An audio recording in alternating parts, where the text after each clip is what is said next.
Well, hello. This is Bobette Brown, your transformation architect, your certified personal and executive coach, author, best-selling author, and I want to respond to the questions that you asked me a few weeks ago.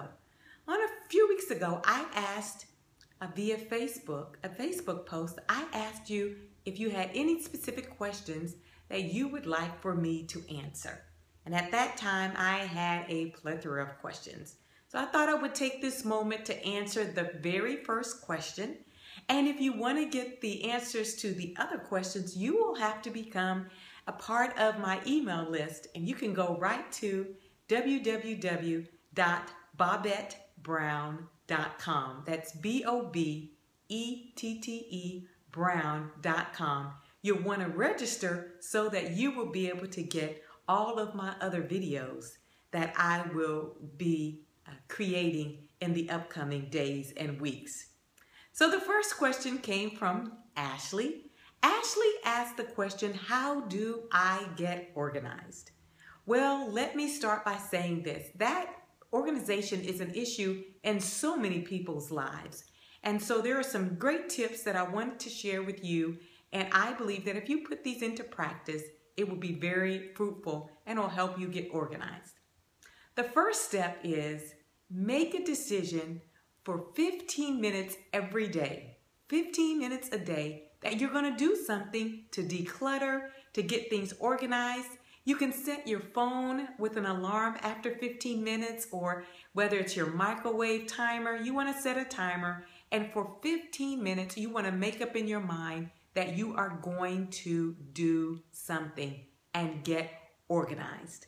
That's the first step.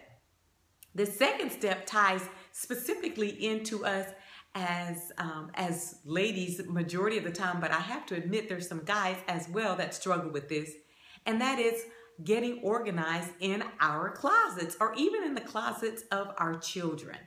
So again, you can use that 15-minute time frame. And what I want you to do is go into your closet, set the timer, and for 15 minutes, you are going to declutter your closet. And I want you to be honest with yourself. If you notice that there are clothes there that you haven't worn this entire season, and maybe even last season, then you know it's time for you to get rid of those items. So you want to pull those things down. You want to begin to fold them nicely and prepare them to go to a donation, whether it's Goodwill, you want it, whether it's your church, or if you have someone that in mind that you know will benefit from these items, then you want to make sure that you pull them down in 15 minutes an increment, and I think you will be successful with organizing and decluttering your closet. Another thing that you can do, often people don't always do this, and if you have children, you want to make sure that you include them in the process. That's right. You know, it's our responsibility to train them in the way that they should go. And we know that it is important that organizing and decluttering is very important. And as they continue to go through their school years, that's going to be major. They're going to have papers and tests and books and all kinds of things. So again, get your children involved. One thing that we did was we'd make up a song in a minute. I tell you, we'd make up a song, we'd start a beat, and we'd make up a song about cleaning. It may not have made too much sense, but it worked. Another thing that really worked well when we got our children involved was setting the timer on the microwave. Or even on a phone nowadays, I think it would even be just as productive and as successful. You set your timer, and then you say, okay, you've got 2 minutes to, and you give them a task. And you set the timer. And you will be surprised how quickly they are able to work, because by nature, we're so competitive.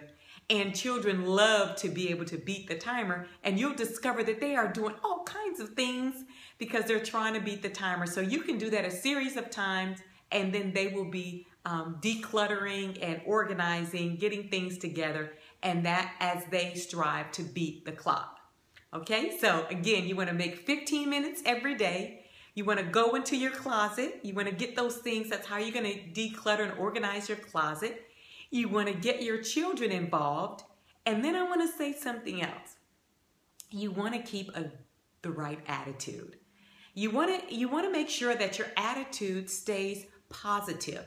I don't want you to get down on yourself. I can't believe how I've gotten this, how I've allowed these things to get out of whack. And, and you're getting down on yourself. Listen, a confused mind, as my coach often tells me, does nothing.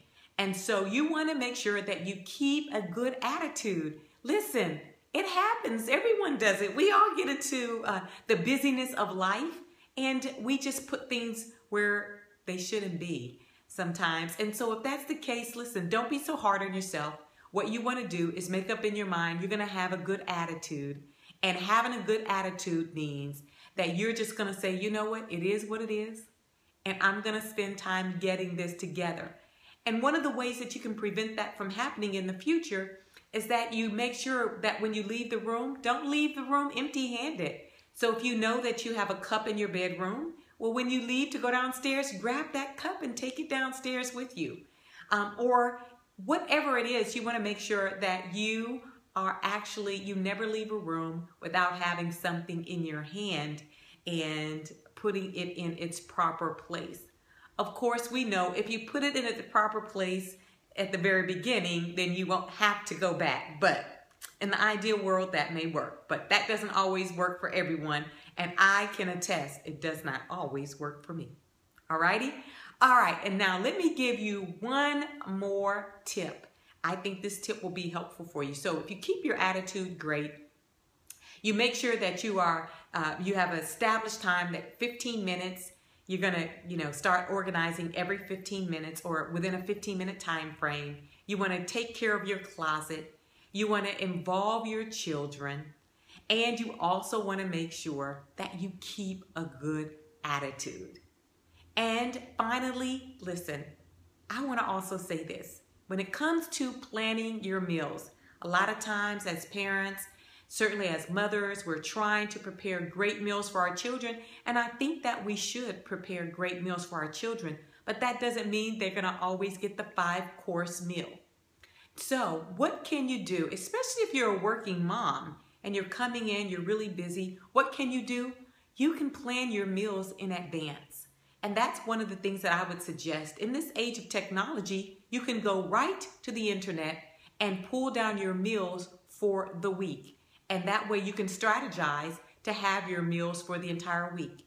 Now, I will say one of the things that we did not allow in our home is unless the children were helping us to prepare that meal. In other words, we asked them, what do you want on Wednesday? And if it was going to be upside down day, which meant they were going to have breakfast for dinner, then whatever we fixed is what was going to be for dinner. We didn't allow them to have multiple menu selections. So whatever was prepared, that was what was for dinner. And if you're hungry, then that's what you're going to eat. And that's how we worked it in our home. We always kept that in mind, that we were training them in the way that they should go. And in the ideal world, you cannot always have it your way. So I hope these tips have helped. Again, if you want to take advantage of the other vlogs that I will be answering the other questions that you have asked me, I want you to make sure that you go right now to www.BobetteBrown.com and sign up and be a part of my mail list. Alrighty, until next time, God bless.